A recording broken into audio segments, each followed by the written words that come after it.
Okay, and we also need another action, which will be load settings, right? So this time we want to read from the file instead of try to write to it.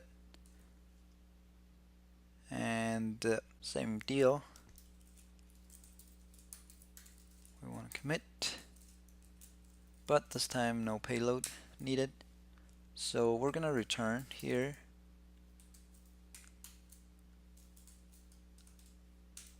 the promise from read file, and read file takes again a path,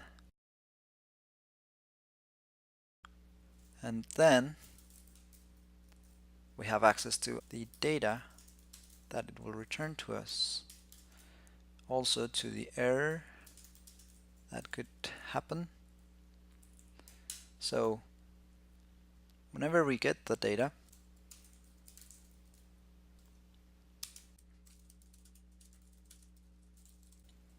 we could be opening up a new file which won't have anything in it. So this is why we add this. And then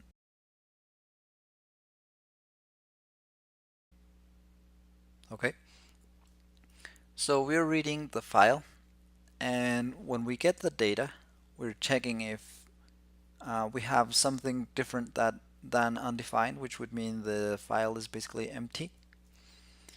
And we're creating a new variable here that we will use in just a minute. But what we're doing is we are converting this binary data to a string and then parsing it in a JSON object. So the settings variable will effectively be a JSON object, or a JavaScript object rather. And this state settings is going to be assigned to that variable, and we can access state settings because we already created this part here. Okay, so we'll run with this for now, and now we can commit our update settings mutation with the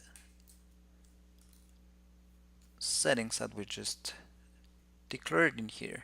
Alright, so now we can implement what happens when we can't read the file for some reason.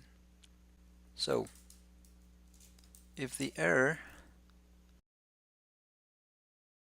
is that we don't have a file, that means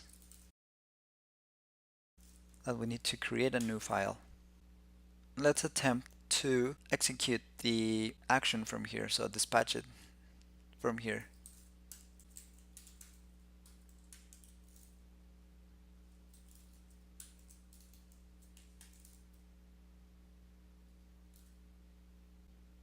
Okay,